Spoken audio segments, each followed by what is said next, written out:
Hello everyone and welcome. Let's just wait a few seconds so that everyone can join. I'm Hélène, I'm head of marketing at StrangeBee. So thanks for joining us today for this 45 minutes webinar. We're excited to tell you more about JA4 Plus and also to show you how it works within TheHive. For this, we've planned things in 3 steps. So first, you will hear from John Althouse. John, he's the creator of JA4 Plus, and he's also the founder of Fox.io. But he will tell you more in details in a few minutes. John, thank you very much for being here today. We're really happy and honored to have you speaking in this webinar. Then we'll have my colleague Florian. So Florian is our head of solutions at StrangeBee. He will demo JA4 Plus in action within TheHive with real concrete situations. And then we'll finish with a Q&A session. So you can drop your questions anytime in the chat, or if you prefer, you can save them for the end of the webinar. I see that many people have already connected, so let's start. John, you're first. The floor is all yours. Yeah, thanks for having me. So, hi, I'm John. That's me. Self-portrait, I guess. So let's go real quick background on myself. Jumping into my DeLorean here back in 2020, together with my team at Salesforce, we created this tool called JARM, open sourced it. It was an active TLS server fingerprinting tool, and that got built into basically everything that scans the internet. And then a little further back in 2017, again together with my team at Salesforce, we created this tool called JA4 and that was passive TLS client fingerprinting. It was really good at identifying malware and whatnot, and so that was built into basically everything that handles network traffic. But as open source projects do, it end of life. This effectively, Salesforce is no longer maintaining it, and they point to the latest from Fox.io. John Althouse, that's me, and that's JA4 Plus network fingerprinting, which is what we're going to talk about today. So JA4 Plus is a suite of network fingerprints, and it consists of JA4, the TLS client fingerprint, so it's the replacement for JA3. Then the server response fingerprint, HTTP client fingerprint, latency measurements of the client and server, X509 certificate fingerprint, SSH traffic fingerprint, TCP fingerprinting of the client server, and an active TCP scanner. And there's more in development. So these are the long names. These are the short names. I tend to refer to them by the short name, but you can use them interchangeably. This is what's under development. We have an active TLS server fingerprint scanner, which is basically a replacement for JARM, DHCP fingerprinting, email fingerprinting, HTTP fingerprinting, Wi-Fi, etc. So let's talk JA4 real quick. What is that? Well, real quick, before I go into that, I want to do a quick refresher on how TLS works. So I got my network diagram that I put together real quick. So basically how TLS works is the client sends a send to the server, SYN-ACK, right, TCP three-way handshake. After the TCP three-way handshake, the client sends a TLS client hello packet saying, hey, I want to talk in TLS. And the server will respond with its hello packet along with the X509 subject and issuer. At least that's how it used to work. That was TLS 1.2. So now we're on TLS 1.3. Here's how that works. Send, SYN-ACK, ACK, hello, hello, and then it's encrypted. So with TLS 1.3, there's no more X509 certificate in the clear. At least that's how it used to work, because that was HTTP 2. So now we're on HTTP 3 over quick with TLS 1.3, and here's how that works. The client sends a UDP init packet, so it's no longer over TCP anymore.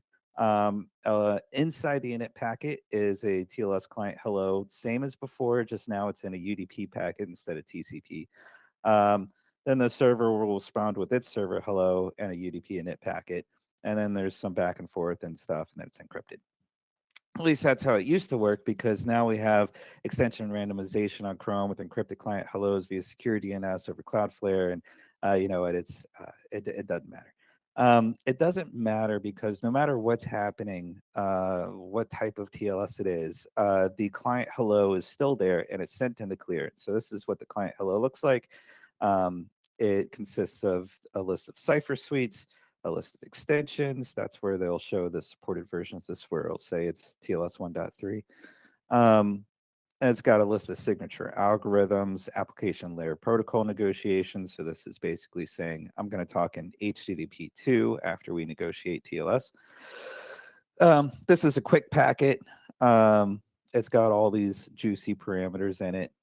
This is an encrypted client hello. As you can see, it's not encrypted. It's still all very much clear text. All an encrypted client hello is just a generic server name. So it's basically a client hello with a generic server name, and then um, the true server name would show up in the next client hello, which is after encryption. So here's the JA4 fingerprint. All JA4 plus fingerprints are meant to be human readable as well as machine usable. And they're all split up into an A_B_C, like delimited sections. And I'll explain why in a second. But just to show you what everything means here, the first part is the protocol. So my example here is TLS over TCP version 1.3 going to a domain with 15 cipher suites, 16 extensions, and it wants to talk in HTTP2. Then we have our hash of the cipher suites and the extensions plus signature algorithms, and that makes up the JA4 plus fingerprint. And so why the delimited sections? Great example is like a cipher scanner, for example. So a cipher scanner is sending a whole bunch of different ciphers. So it's connecting to a server, sending one cipher, seeing if that server supports that cipher, and then it sends another one and another one and another one. This would produce like 400 different JA4 fingerprints, but it's only the cipher part that changes. That's part B. Parts A and C remain the same. So if you wanted to search for this activity in your search tool, you could just put an asterisk in part B, and then now you have a single search term to identify all of that activity. So that's the advantage there. So some examples, here's Chrome over TCP, here's Chrome over Quick, here's Chrome with the pre-share key, that means it's been to the website before, IcedID malware, Sliver malware, EvilGenX, AnyDesk, Soft Ether VPN, and one of the advantages of having this be human readable is you can just identify these outliers here. Like 88 cipher suites is crazy high, and so it becomes kind of an obvious outlier when you're just scrolling through your logs. All right, let's keep going. So the server response fingerprint is what that looks like. Again, sort of the same thing. So it's this TLS over TCP version 1.2. It has 4 extensions and no ALPN chosen. So the server can choose if it wants to talk in a certain ALPN, if there's a list. Then we have the cipher suite chosen in hexadecimal. So this is reversible on our database, so you can tell exactly what cipher was chosen. This is great for your logs if you have someone in compliance that's like, do we use any weak ciphers in production? Well, if you have JA4S running, you can just run through that, just look at JA4SB and see if any of those were weak. Pretty easy. Then hash the extensions. So the value here is that it helps create a fingerprint of the connection between the client fingerprint, JA4, and the server response. So this is the Soft Ether VPN client and its server response. Here's AnyDesk, IcedID malware, Adigy device management, Sliver malware. This is a good example of the JA4 is the same between Adigy and Sliver, and that's because the JA4 is of the underlying programming language that was used to build the application. So both Adigy and Sliver were written in Go, and so this JA4 fingerprint is of Golang. Still good to know, but it's not malicious on its own. But as you add more fingerprints, like the JA4S, you can start to build more granular detections. And so basically the idea is that the more fingerprints you have, the more granular your detection can be, the more you eliminate false positives. So let's keep going. HTTP client fingerprint. It looks complicated, but it's actually pretty easy to use and great. So the first part is the HTTP method. So get is GE, put is PU, post is PO. So this is a GET request over HTTP2. See if there's a cookie. If there's no cookie, so in my example, there's a cookie and a referrer field with 13 headers and the first 4 characters primary accept language and US. Then we have a hash of the headers in the order they appear. This is the header fields, not the values. Then the cookie fields and the cookie fields plus values. And so what we can do with that is we can identify with parts A and B, that helps us to identify the application. So this is the application fingerprint. So you can see Chrome looks very different from these malwares to Luma C2, Tesla browser. It becomes very obvious, like what's what. Then the next part is the cookie fingerprint. So this is the cookie fields. So the idea there is that websites have a cookie that they want to give you. And so everyone visiting that website should get the same cookie structure, which is this part right here. So let's say you log into a Cisco ASA, for example. Everyone logging into that Cisco ASA should get the exact same cookie structure because the ASA is giving that structure to everybody. So that's what's here. And then the last part is the user cookie fingerprint. So this is the cookie fields plus values. And so this will be the part that's unique to each user. But what's great about logging it this way is it's GDPR compliant because it's not reversible, but it will allow you to track a user through a website to see, what, where they're going. And then if this cookie fingerprint remains the same, but let's say the program changes from Chrome to Cobalt Strike, well, then that's session hijacking, right? Pretty easy. All right, let's keep going. Light distance latency measuring. So we're measuring distance by looking at the latency between packets at session setup. So what the JA4L looks like. The first part is the one-way TCP latency in microseconds, then the observed TTL. And as a reminder, the observed TTL for Mac phones, IoT devices is 64, Windows is 128, and then networking devices like Cisco and F5 are 255. So you can estimate a hop count by estimating the initial TTL minus the observed TTL. So if we see a TTL of 42, we can estimate that the initial TTL was 64. 64 minus 42 gives us the hop count that we observed as a server. Then we have the one-way application handshake latency. And this works over QUIC as well. I don't have time to dive into this, but essentially what this allows us to do is by using the speed of light and fiber, we can estimate the true client location on a planet because the speed of light is finite. It's pretty cool, pretty valuable. All right, let's keep going. X509 TLS certificate fingerprinting. Credit goes to W for this one. This is what that looks like. We're looking at the issuer RDNs, the subject RDNs, and the extensions. And so with this, this makes it very easy to identify what program was used to generate an X509 certificate. So Soft Ether VPN, for example, it self-signs its certificate with the same program. So all Soft Ether VPN servers on the internet have the same JA4X fingerprint, so it makes them easy to find. Same is true for Metasploit, Quackbot, and Picabot. There's a little bit of an anomaly for Picabot, so you just have to say it doesn't contain this field, but then now you find all of the Picabot C2s. So yeah, JA4 Plus is like, phew, I don't know. Sorry. Yeah, let's keep going. SSH traffic fingerprinting. So this fingerprints what's happening in SSH traffic. So runs every 200 SSH packets by default. We're looking at the mode of the client packet length, mode of the server packet length, number of SSH packets sent from the client server, and the number of bearer acts sent from the client and bearer acts sent from the server. Because the acts and bearer acts, by the way, are TCP ACK packets with no payload. And those in an SSH connection, those come from the initiating side, the side making requests. And so with that, it makes it easy for us to identify interactive SSH sessions. versus a reverse SSH shell versus when a CP file transfers. So it makes it really easy to identify what is happening inside of SSH connections.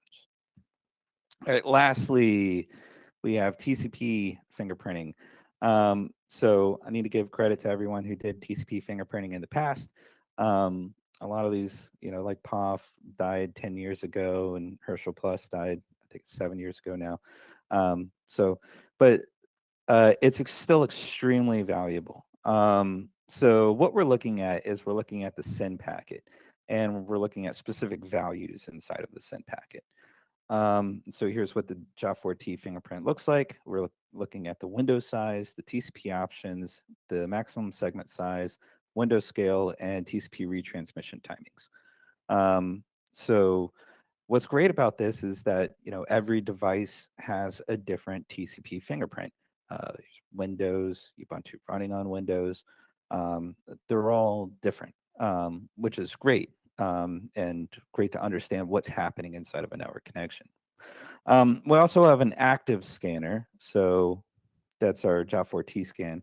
And so what we do is we send a SYN packet to the server, and the server will respond SYN-ACK, and then we just wait. And we start counting the time delay between retransmissions. And that helps us build out even higher fidelity fingerprints to tell, is this device an Epson printer versus, Windows or Ubiquiti camera, etc.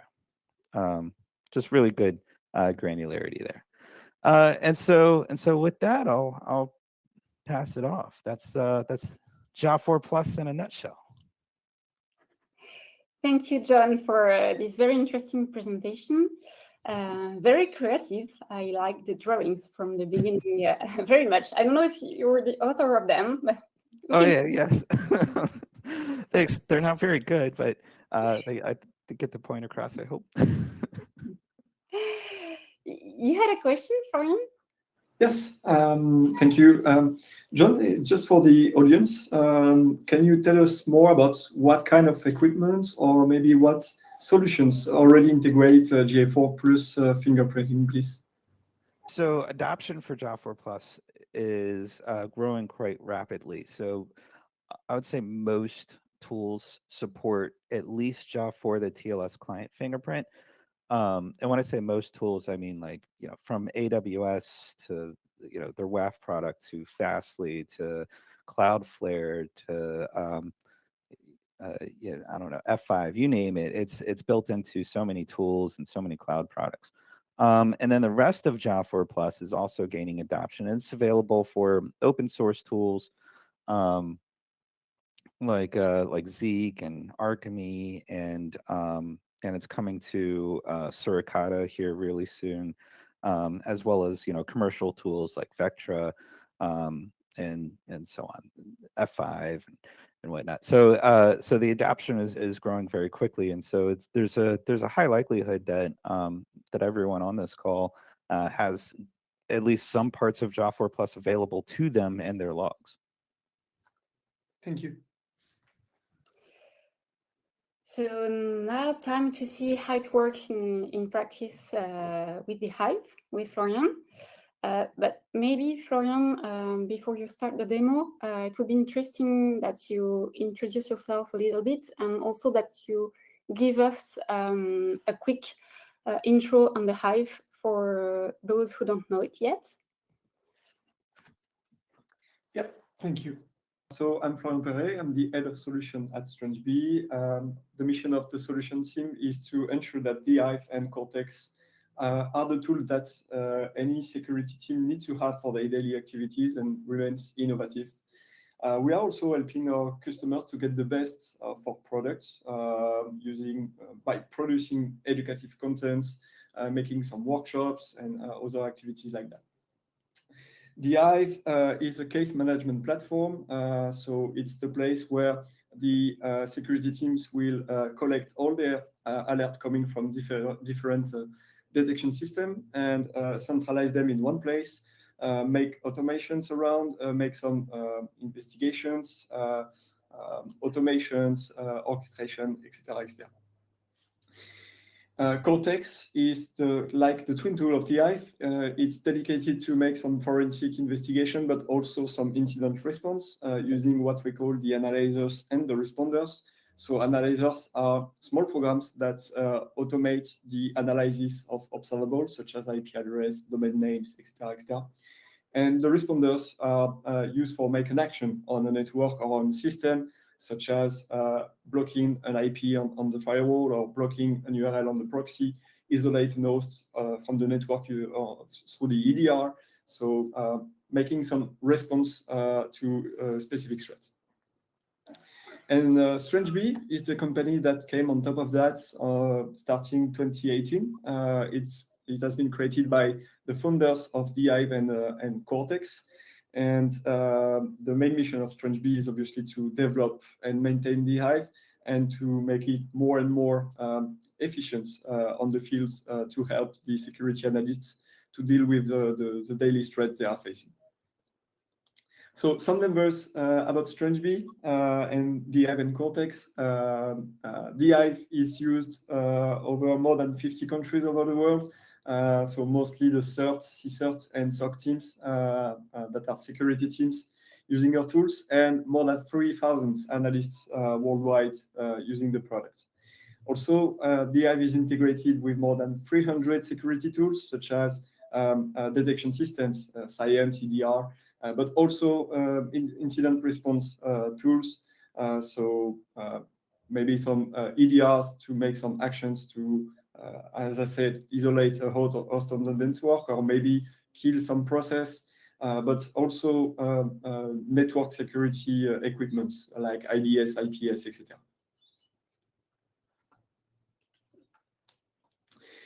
Okay, next we will view how TheHive integrate with JA4 Plus in the standard use case, let's say.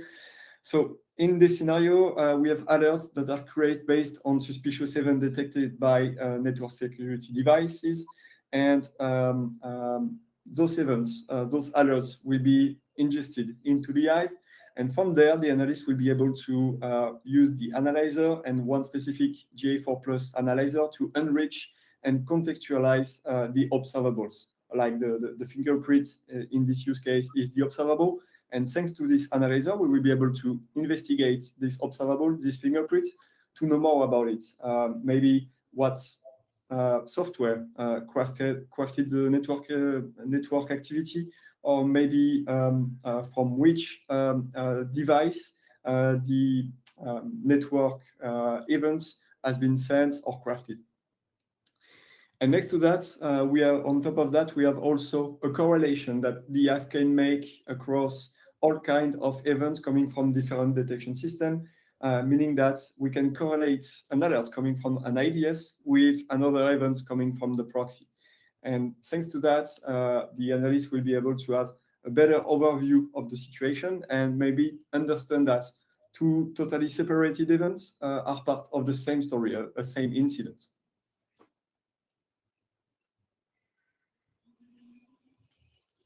Okay, so it's time for a short demo about JA4 Plus integration with TheHive.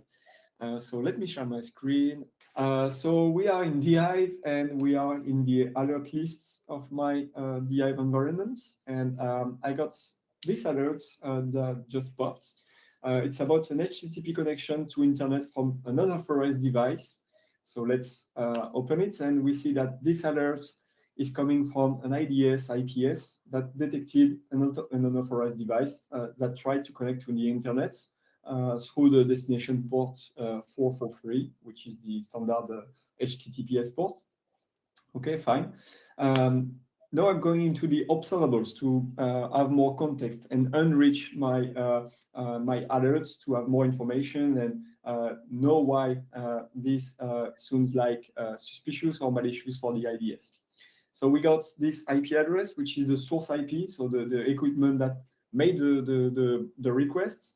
And we also have an URL, destination URL. So it's the URL that has been tried, well, at least the device tried to reach through the internet. So we'll just trigger a Aristotle analysis on this URL to know more about it.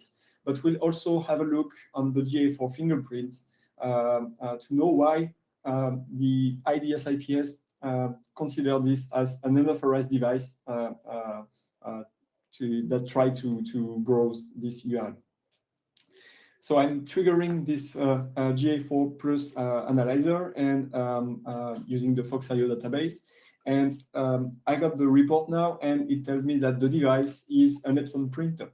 Okay, so based on the fingerprints, we know that it's a printer, and a printer making requests to the internet should ring a bell to any analyst, security analysts.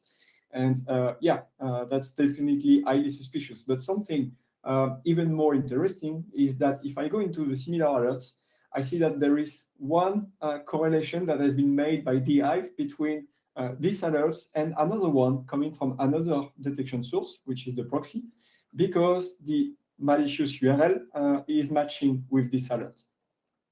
So we'll open also this alert and try to know more about it. Okay, so it's an HTTP request to a non-malicious URL that has been blocked by the proxy. So that's great.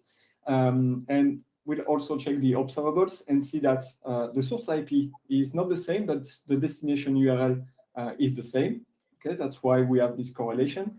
And we have also a JA4 fingerprints that we can analyze. So we'll trigger the analyzer on it and see what it tells to us. Okay, so just triggering again the VirusTotal analyzer on the URL to have more information. And now, if I go back on my JA4 fingerprint analysis report, I see that we have a match with this fingerprint that indicates us that this request is more likely and very probably crafted by Pickabot malware. So that's very interesting. I got two different equipments that's trying to make a request on internet to a malicious URL, and there is one printer and one other equipment. We don't know which device, but both of them are making a request to a malicious URL. And if we dig into that malicious URL, so it's known as malicious by VirusTotal. Okay, so it's highly suspicious with six antivirus engine considering it as malicious. And we see that we got more information there telling us that this URL is known as the botnet, the Pickabot botnet C2 server. So both of our equipments, both our devices, making a request to a ransomware C2 server. So we can have the beginning of a story that we have a ransomware that is currently spreading on our network and trying to reach the C2 server. Okay, so directly out of that, in TheHive, we could create a case using a case templates with predefined tasks to know, for the analyst to know what to do in this specific situation and have clear tasks descriptions of the task to know how to deal with that threat and what kind of actions they are waiting to do. And obviously, we could also merge this alert into the case that we've just created. So if I just get the number of the case, I can directly, not by number, directly merge the alert into the existing case we've just created. Okay, so now we have our case that regroups both alerts. Okay, both alerts are merged into that case. We got the task that the analyst needs to perform to respond to the threats and investigate the threats. We can also show the task by group, so we can make group of tasks, so containment, identification, eradication, recovery, etc. And we got the observables that we can investigate to have more information about the threat we are facing. And we can also trigger some responders. So for example, on this IP, I can ask my EDR to isolate the host from the network to contain the malware spreading. Okay, that's it from my side. Thank you, Florian, for the demo. I hope you all enjoyed it, and it may have sparked some questions, which is perfect because it's no time for Q&A.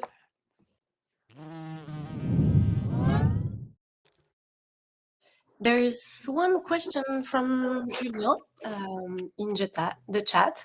It's going to be one for you, John. It's about JA4 Plus. Is it a free service or a paid one? Yeah, sorry, can you hear me? Yeah, Yeah. we can. My, Cannot see you, but we can hear you. okay, my camera is just freaking out for some reason. Yeah, so JA4 Plus, good question. Because it's a little complicated. The license for JA4 Plus is the Fox.io license. So to generate JA4 Plus fingerprints, the Fox.io license makes it free for internal business use, academic use, personal use, testing, all that sort of stuff. So so if you're using JA4 Plus to secure your organization, that is you know, absolutely part of the license. So you can do that, and it's free. If you were to put JA4 Plus into a product and sell that product, like if you were if the product was, you know, let's say AWS firewall, for example, then that requires a license from us, and so that's how that works. But as far as like the JA4 Plus database, that's ja4db.com, and that's totally free as well. So basically, if you're using JA4 Plus to secure your business or your organization, yeah, totally free. Okay. Thank you. Feel free, yeah, to ask your question. I have one on my side. I would like to know, John, if there are any updates on the JA4 Plus framework that you could potentially tell us about. Yeah, updates. So next up is JA4 DHCP. So that'll be you know, DHCP fingerprinting, and that is pretty much done. So we should have a blog post about that soon. And so what that does is it allows it fingerprints every DHCP message, and so with that you will be able to identify the operating system or the program which is making DHCP requests. So rather than using, you know, the traditional method of MAC addresses to identify what type of device is on your network, you can use the DHCP fingerprinting alongside MAC address maybe. And so you could not only say this is a you know, an ASUS motherboard, but it's an ASUS motherboard that's running Windows 11, right? Or it's an ASUS motherboard running Linux, whatever, and that helps out quite a bit. Okay. Another question from Thomas, who's asking about cookie fingerprinting, and he's asking precisely, does this require breaking TLS? Yeah, another good question. Hold on, I'm just gonna see if I can turn on my camera again. Changing settings here. No, it's not happening. Oh, we lost John. Hey. Yay! He's back. All right, so so the cookie fingerprinting, does it require breaking TLS? If you are on the receiving end of the connection, which is the best side to be looking at cookies, then well, yeah, if the connection is over TLS, then yes. However, most load balancers, WAFs, you know, all of these tools are already terminating TLS, and so it's very easy for them to see the cookie, right? So if you're running like an F5 load balancer, your F5 load balancer is terminating TLS anyways, and so it's very easy to see, to not only get the TLS fingerprint, but also the cookie fingerprint. The cookie fingerprint can also be valuable when you're looking at outbound malware. And a lot of commodity malware communicates over HTTP for some reason. You would imagine that, malware would be all encrypted, but I've observed, this is just off the cuff, but I would guess about 75% of commodity malware communicates in the clear over HTTP for some reason at some point. And all of those are very easy to fingerprint. They'll communicate over HTTP over port 443 because they just assume everyone is only using NetFlow and no one's looking at the packets. And so therefore, why even bother with TLS? Which is, a pretty fair assumption. But because of that, if you are looking at the network packets, it makes it really easy to find commodity malware, really easy. Okay, thank you. Next question is for you, Florian.